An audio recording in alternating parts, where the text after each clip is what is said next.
여러분 인생을 살다 보면요, 지금 20대, 30대는 그래도 물론 크고 작은 실패와 아픔이 있지만 나름 꽃길을 걷는 인생입니다. 근데요, 때로는 이 꽃길만 걷지 않고 주위를 둘러보아도 아무도 없는 것 같은 이 광야 길을 걸을 때가 있습니다. 제가 미국에 예전에 좀 다녀온 적이 있는데 LA에서 그랜드 캐년을 가려고 하면은 이제 애리조나 사막을 지나갑니다. 사막을 지나는데요, 끝이 없는 사막인 거예요.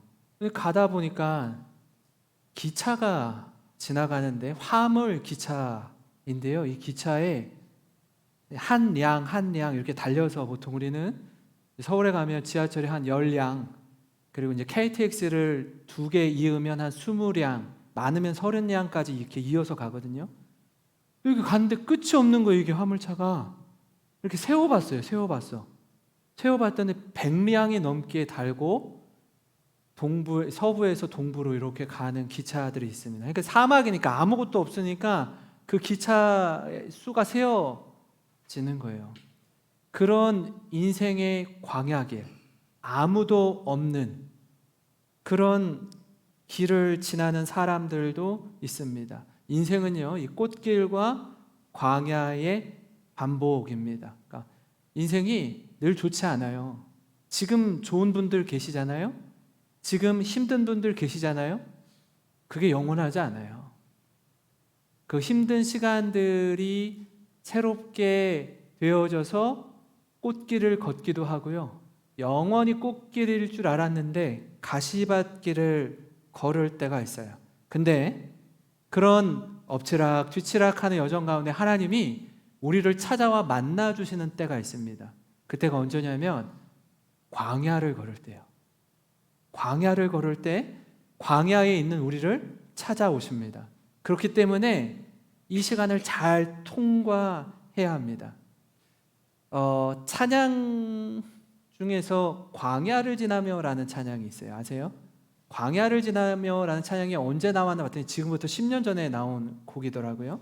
이 찬양은 곡조 있는 기도입니다. 찬양을 부를 때에 가사를 통해 우리에게 주는 큰 울림이 있어요. 이처럼 광야를 지나는 곡도 우리에게 큰 깨달음과 은혜를 주는데요, 제가 한번 읽어드리겠습니다. 왜 나를 깊은 어둠 속에 홀로 두시는지, 어두운 밤은 왜 그리 길었는지, 나를 고독하게, 나를 낮아지게, 세상 어디도 기댈 곳이 없게 하셨네. 광야에 서 있네. 주님만 내 도움이 되시고, 주님만 내 빛이 되시는, 주님만 내 친구 되시는 광야, 주님 손 놓고는 단 하루도 살 수 없는 곳, 광야에 서 있네. 주께서 나를 사용하시려, 나를 더 정결케 하시려, 나를 택하여 보내신 곳 광야, 성령이 내 영을 다시 태어나게 하는 곳 광야, 내 자아가 산산이 깨지고 높아지려 했던 내 꿈도 주님 앞에 다 내어놓고 오직 주님 뜻만 이루어지기를, 나를 통해 주님만 드러나시기를, 광야를 지나며. 이런 가사입니다. 이 자리에 계신 우리 청년분들 중에서 혹시 광야를 지나는 분 계세요? 만약에 그렇다면 오늘 이 말씀이 여러분에게 위로와 힘이 되고 은혜를 누리는 귀하고 복된 시간이 되기를 간절히 소망합니다.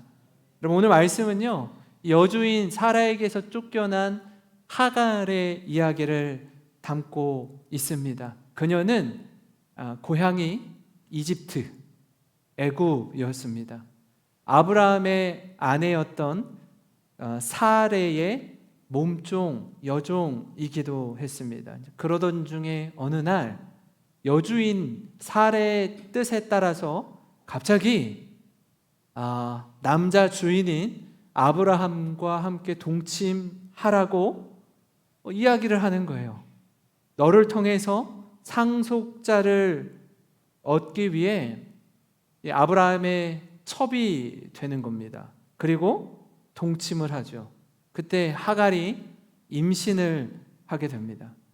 그러니까 임신을 하면은요, 여성들이 임신하지 못한 그 여성을 바라보면서 어떻게 해요? 멸시하는 거예요. 자기는 지금 종인데, 종이 아기를 가졌다고 해서 여주인을 멸시한 거예요. 대를 이어야 하는 사명을 가진 여성들은요, 아이가 있느냐, 아이가 없느냐 하는 것에 따라서 그 마음이 높아졌다, 낮아졌다 하는 겁니다. 하갈도 마찬가지였어요. 몸종인 하갈이 여주인 사례를 어떻게 해요? 내가 임신했다고 멸시하는 거예요. 그렇게 하면 안 되는데 그렇게 하는 겁니다. 만약에 여러분이 사라라면 마음이 어떻겠어요? 굉장히 속상하죠. 그죠? 억울하죠. 네. 엄청 견디기 어렵고 괴로울 겁니다. 견디다 못해서 이 여주인 사례가 하갈을 학대하고, 보세요. 여종이 여주인을 멸시하자 종은 학대를 받습니다. 그러니까 멸시와 학대, 서로 안 좋은 거죠. 주거니 받거니 하는 거예요. 사람이 겸손해야 되는데 여러분, 겸손한 거 정말 힘듭니다.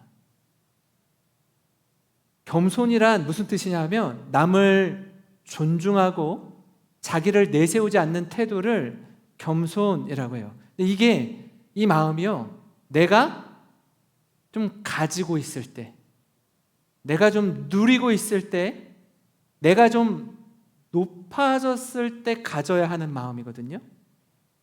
그때 겸손해야 그 사람을 겸손하다라고 해요. 내가 없어, 부족해요, 약자야, 사람들이 주목하지 않는 사람이에요.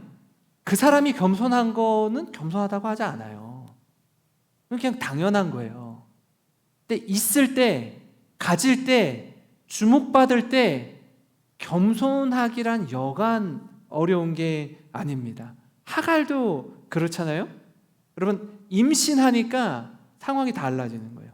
마음이 변하는 겁니다. 자기가 멸시한 여주인이요, 이 분함을 참지 못해서 자신을 학대하자 학대를 견디지 못하고 광야로 도망칩니다. 의지할이 하나 없는 그 광야, 아무도 없는 텅 빈 광야로 말이죠. 여러분, 이처럼 하갈을 통해 깨닫는 하나님, 어떤 하나님인지 좀 같이 살펴보려고 하는데요. 첫 번째로요, 곤란 중에 대안을 제시해 주시는 하나님입니다. 여러분, 주님이요, 광야를 걷는 하갈을 찾아와 만나 주십니다. 그리고 이렇게 말씀하세요. 8절 9절인데 한번 같이 읽어보겠습니다. 시작.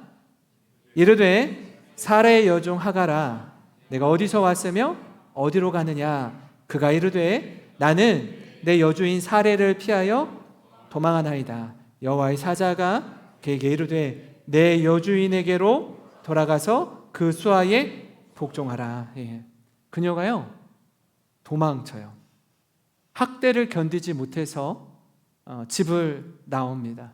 주인을 멸시한 결과를 받아들이는 게 너무 힘든 거예요. 내가 왜 그랬을까?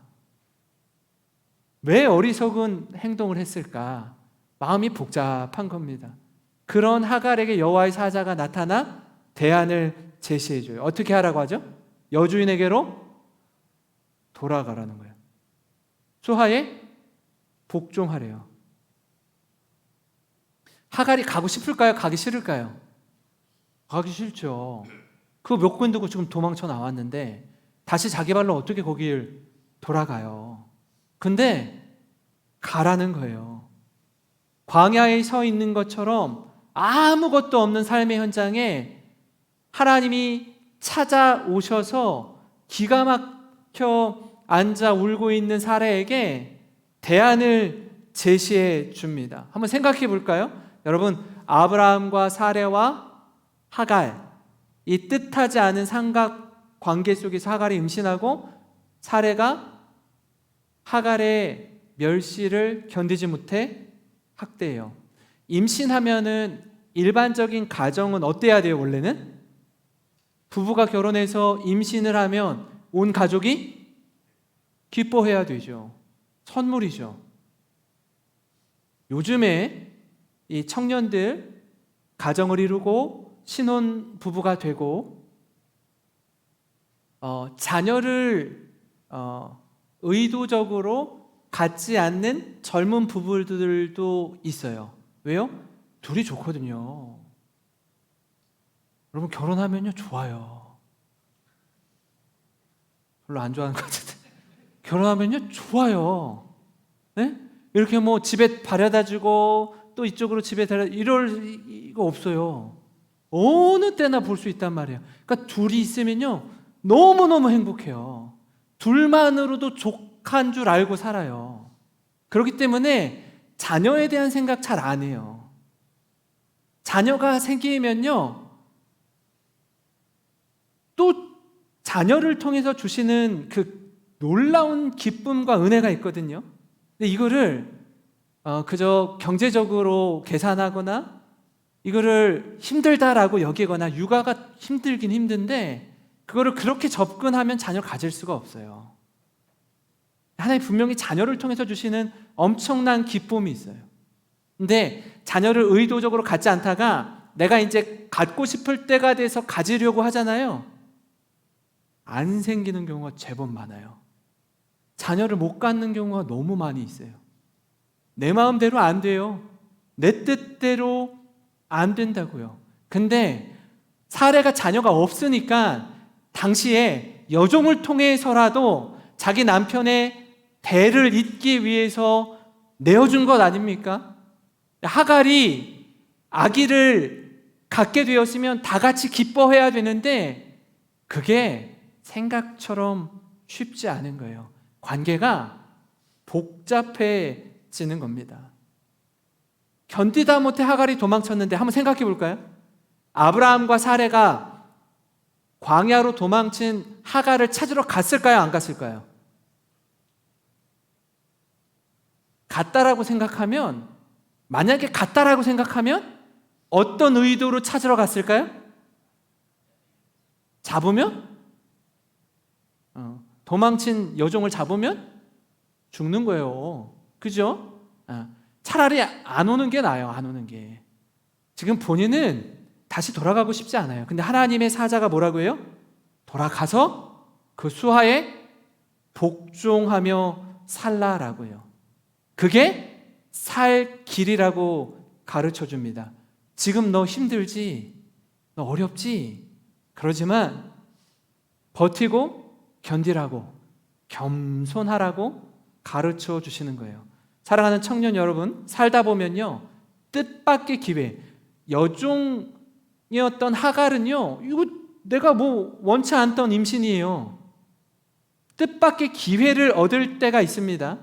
전혀 예상치 못한 일을 통해서 하갈처럼 주목받을 때가 있어요. 그때 겸손해야 돼요. 그때 마음을 잘 써야 합니다. 그렇지 않으면 기회가 위기로 변합니다. 여러분, 저희 사진관이죠. 스포트라이트가 딱 비추어질 때가 있어요. 하갈이 주목받을 때가 있어요. 그때 겸손해야 돼요. 그렇지 않으면 절호의 기회를 놓쳐버릴 뿐 아니라 훨씬 더 깊은 절망과 수렁에 빠질 수 있습니다. 그렇기에 주님의 은혜를 구하며 엎드려야 합니다. 바라기는 우리의 연약함, 우리의 실수에도 우리를 찾아와 만나주시고 힘을 주시고 소망을 주시는 그 하나님을 의지하는 우리 청년들 되시기를 주님의 이름으로 축원합니다. 여러분, 그런가 하면 하갈을 통해 깨닫는 하나님 두 번째 뭐냐면, 지금은 당장 내 눈앞에 보이지 않지만 꿈과 소망을 주시는 하나님이라는 사실이에요. 하갈이 도망쳐서 어디로 가죠? 광야로 가죠. 그죠? 광야로 가요. 광야를 지나서 그 여정의 목표가 어디였을까요? 하갈 지금 어디로 갈까요, 이제? 고향이 어디라고 했어요? 이집트라고 했어요. 유다를 떠나서 이집트로 가는 길이 광야 길이었어요. 그렇게 돌아가고 있는 중에 여호와의 사자를 통해 소망의 메시지, 약속의 메시지를 듣습니다. 10절, 11절 한번 같이 읽어보겠습니다. 시작. 여호와의 사자가 또 그에게 이르되 그 수가 많아 셀 수 없게 하리라. 여호와의 사자가 또 그에게 이르되 내가 임신하였은즉 아들을 낳으리니 그 이름을 이스마엘이라 하라. 이는 여호와께서 내 고통을 들으셨음이니라. 아멘. 여호와의 사자가 나타나서 하갈에게 주시는 메시지는요, 하갈의 지치고 상한 영혼을 깨우는 소망의 메시지였습니다.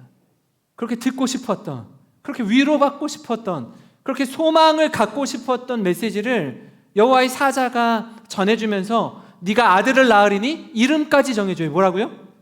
이스마엘이라고 하라. 이스마엘의 이름의 뜻이 뭘까요? 다시 11절 한번 띄워줄까요? 11절. 이스마엘의 뜻이 이는 여호와께서 내 고통을 들으셨음이니라. 하나님이 나의 고통, 나의 부르짖음, 나의 신음소리를 들어주셨다라는 뜻의 이름이 이스마엘이에요. 이스라엘은 뭐예요, 그러면?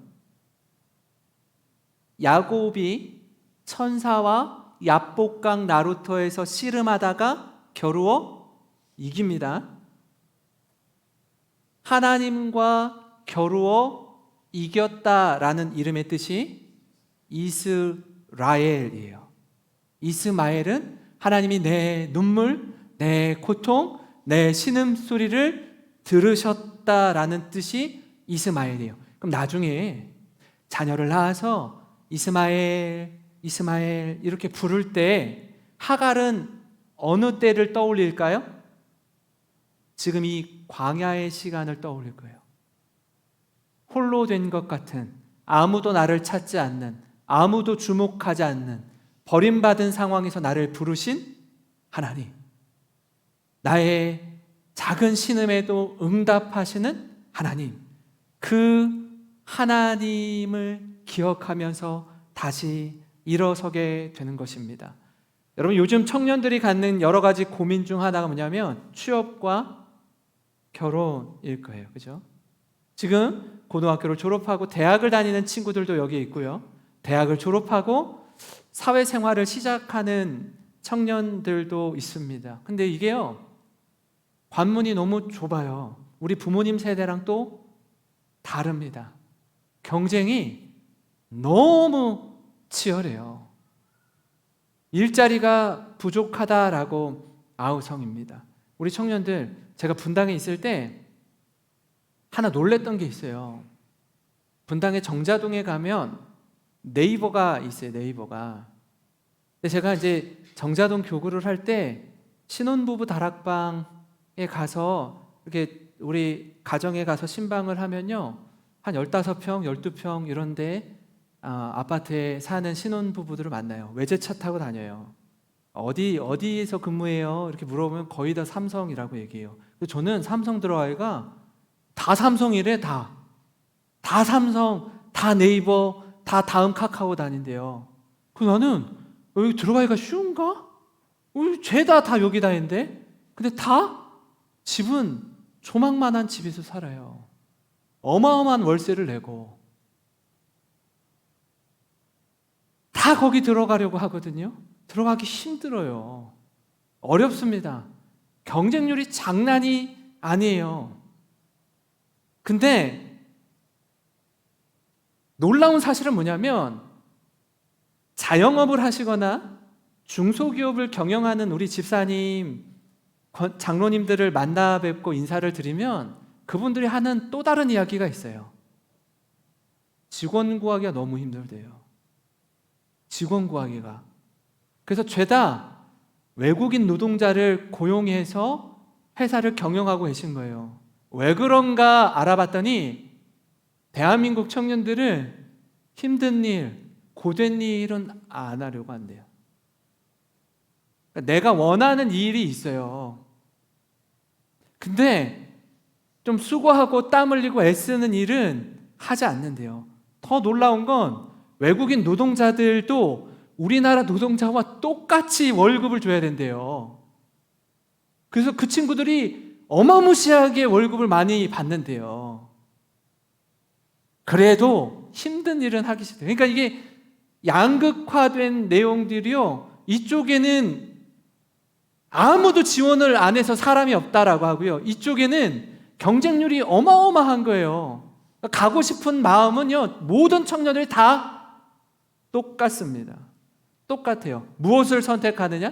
여러분이 결정하셔야 합니다. 그러나 그 과정에서 하나님의 뜻을 구하며 그 길을 찾으시기 바랍니다. 사람이 첫 술에 배부를 수 없어요. 처음부터 좋은 것, 사람들이 주목하는 곳에 한 번에 턱 하고 들어갈 수 없습니다. 처음엔요, 기초부터 시작해야 돼요. 아주 작은 일부터 배워야 합니다. 그러면서 성실하고 정직하게 하나하나 배우고 익히면서 내가 성장하는 그 성장의 기쁨을 누리셔야 합니다. 작은 일에 충성해야 하나님이요, 큰 일 맡겨주셔요. 제가 군대를 갔다 오고 25살 대학교 3학년 때 처음 전도사로 그 교회를 지원할 때 일이었습니다. 저희 교단에는요, 기독신문이라는 신문이 있어요. 기독신문을 이렇게 보면은 늘 1년 365일 교역자 청빙 공고가 나옵니다. 이렇게 보다가 무슨 기도를 하나님께 드렸냐면, 하나님, 저는요, 그때 이제 젊은 때니까요, 아무도 가지 않는 곳, 가기를 꺼려하는 곳, 그래서 힘들고 어려운 곳으로 가서 사역하겠습니다. 부족하지만, 연약하지만 그 마음으로 사역하기를 원합니다. 그렇게 기도하면서 이력서를 제출했어요. 5개 교회에 넣었습니다. 5개 교회. 그리고 연락이 오기를 기다렸어요. 기다리는데 그 결과 5곳 모두 면접을 오라고 연락이 왔어요. 1차 서류 통과. 제 이력서에 이력이 없잖아요, 지금. 그죠? 여러분, 처음 하고 하는데 이력이 어디 있어, 제가 어디 있어요, 그죠? 저는 이제 교육전도사를 해야 되니까 쓸 수 있는 이력이 뭐냐면 학력, 총신대학교 신학과 3학년 재학 중, 한 줄 끝이에요. 아무것도 없어요. 그래서 제가 짰어. 뭐라도 써야 되잖아요. 그래서 어느 교회 중고등부 회장, 어느 교회 청년부 회장. 쓸 게 없는 거예요. 뭐 한 게 있어야지 쓰지. 그렇게 써서 총신대학교 신학과 3학년 재학 중 그 한 줄 썼는데 5군데 교회에서 모두 다 오라는 거예요. 왜 그런가 했더니 5곳 모두, 제가 아까 기도하면서 무슨 기도했죠? 하나님, 아무도 가지 않으려고 하는 곳, 가기를 꺼리는 교회에 지원하겠습니다 하니까 그 5교회 모두 저만 지원한 거예요. 저만 지원하니까 그 교회 목사님들은 선택의 여지가 없어요. 한 사람 지원했으니까 얘라도 좀 얼굴 좀 보자 하고 다 연락이 온 거예요. 연락이. 그러니까 이제는 갑과 을의 위치가 바뀌었어요. 제가 이제 골라 가는 거예요. 여기에서 다 연락 오니까, 다 면접 보는데 뭐라 말씀하시냐, 다 저보고 당장 내일부터 사역에 임하면 좋겠다고 그러는 거예요. 전부 다. 그래서 제가, 하나님, 상황이 바뀌었는데 어디를 가야 될까요? 어느 것을 고를까요? 그 중에 제일 힘든 데를 골랐어요. 한번 생각해 보세요. 대부분의 교회는요, 담임 목사님 혼자 사역하는 교회가 우리 군산 노회 안에도요 한 7, 80% 이상이 됩니다. 우리 군산 노회 77개 교회 중에서 부목사님이 한 명이라도 있는 교회는요 10%도 안 돼요. 다른 90%의 교회는 부목사님이 한 명도 없어요. 지금. 그러니까 교육전도사 한 명을 청빙한다는 것도 사실은 그 교회 입장에서는 굉장한 재정적인 비용을 치르고 교육전도사 한 명을 세우는 거예요. 생각해 보세요. 어린아기도 어른도 눈, 코, 입, 귀, 손, 발 다 있죠. 작은 교회도 다 있어요. 작은 교회도. 근데 사람이 없잖아요. 사람이 없으니까 어떻게 하죠? 다 해야 돼요. 차량 운행도 해야 되고요. 새벽 기도도 나와서 인도해야 되고요. 찬양단 리더로 섬겨야 되고요. 찬양대 성가대 지휘도 해야 돼요. 예배 인도도 해야 돼요. 그래서 찬양단으로 처음에 애들을 다 데리고 와가지고 찬양단 리더로 서요. 갑자기 사회를 보래요. 인도를 하래요. 사회를 보다가 내려와서 뭐예요? 예를 들면 우리 시온 찬양대에 찬양 있겠습니다. 그럼 제가 내려와서 지가 말하고 지가 내려와서 막 지휘를 해요. 제가 막 지휘를 하고 올라가서 은혜로운 찬양 감사합니다. 저 혼자 떠드는 거예요. 혼자서 북치고 장구치고 다 하는 거예요. 거기서 처음부터 하나하나 배우기 시작하는 거예요. 교회도 조직도 마찬가지입니다. 한 사람이 1인 4역, 5역을 해내야 됩니다. 그래서 개척교회는 무척 힘들어요. 하나부터 열까지 다 해야 돼요. 그렇기에 사역을 구체적으로 배울 수 있었습니다. 힘들죠? 어렵죠? 근데 그때 정말 많이 배울 수 있는 거예요. 사랑하는 청년 여러분, 이 자리는요, 대학생도 있고 직장에 다니는 청년들도 있습니다. 취업을 준비하는 청년도 있고 이직을 준비하는 청년들도 있어요.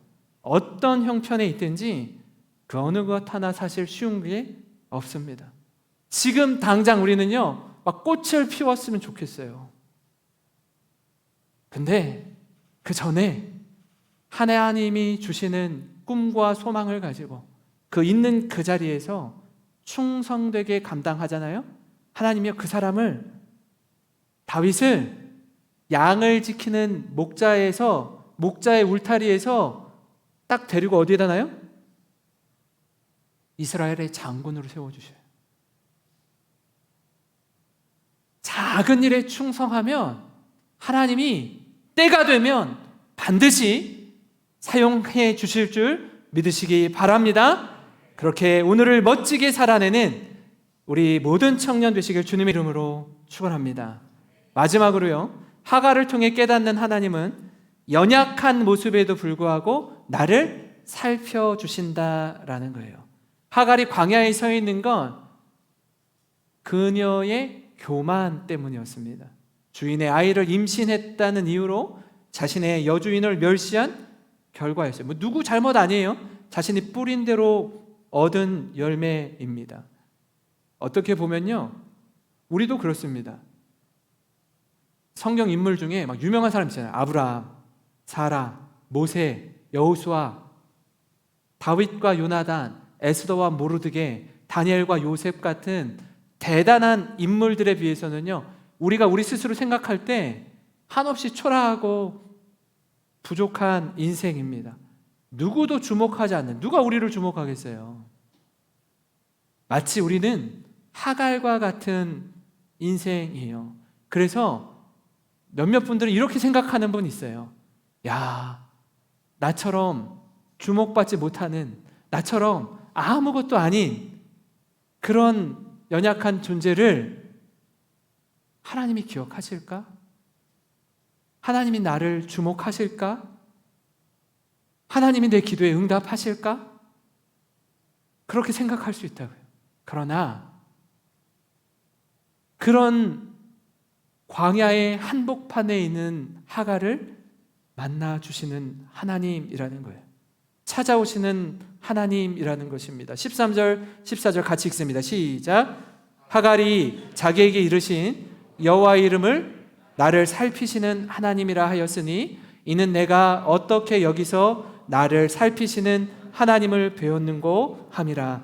이러므로 그 샘을 부엘라 헤로이라 불렀으며 그것은 가데스와 베렛 사이에 있더라. 하갈이 이렇게 고백합니다. 하나님, 내가 여기서 이 광야에서 살아계신 하나님을 만나네요. 나를 살펴주시는 하나님을 만나는군요. 이게 너무 큰 은혜예요. 아무도 주목하지 않는, 그래서 우리 스스로도 하나님 역시 나를 잘 기억하지 못하실 거야 라고 생각하는 그때에 우리를 찾아와 만나주십니다. 아마 이런 경험이 있으신 분은요, 평생에 광야에서 만난 하나님을 여러분 기억하실 거예요. 뼛속 깊이 새겨질 것입니다. 인생의 곤고한 순간마다 이 시간을 떠올릴 거라고요.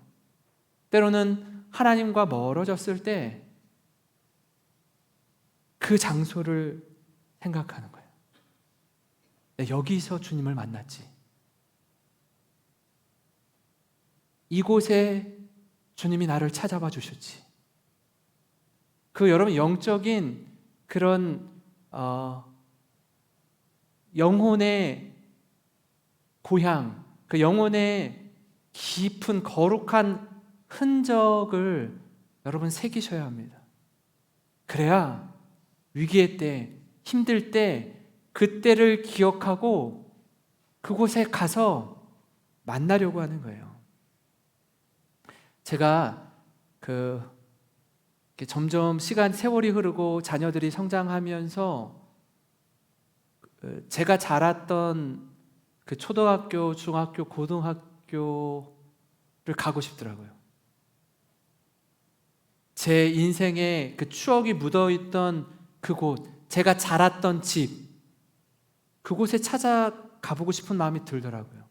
그걸 저희 자녀들한테 보여주고 싶더라고요. 아빠가 여기서 자랐어. 너희들 만날 때 아빠가 이 학교를 다녔어. 애들은요, 안물 아세요? 아빠 안 물어봤는데 아빠 전혀 안 궁금한데 왜 이렇게 설명을 하냐 이거예요. 여기가 자기들은 그곳이 전혀 감동이 안 돼요. 근데 그 인생의 추억이 담긴 곳이, 신앙의 추억이 담긴 곳이 있어요. 저는요, 우리 청년들이 나를 살피시는 하나님, 나를 만나주신 그 영혼의 고향 같은 그곳이 여러분 인생의 각인되었으면 좋겠습니다. 그래서 정말 멀리, 하나님 곁을 멀리 떠났다가도 언제든지 돌아올 수 있는 언제든지 나를 살피시는 하나님이 계셨지. 그 하나님과 함께 믿음의 길을 걷는 우리 모든 청년 되시길 주님의 이름으로 축원합니다. 우리 오늘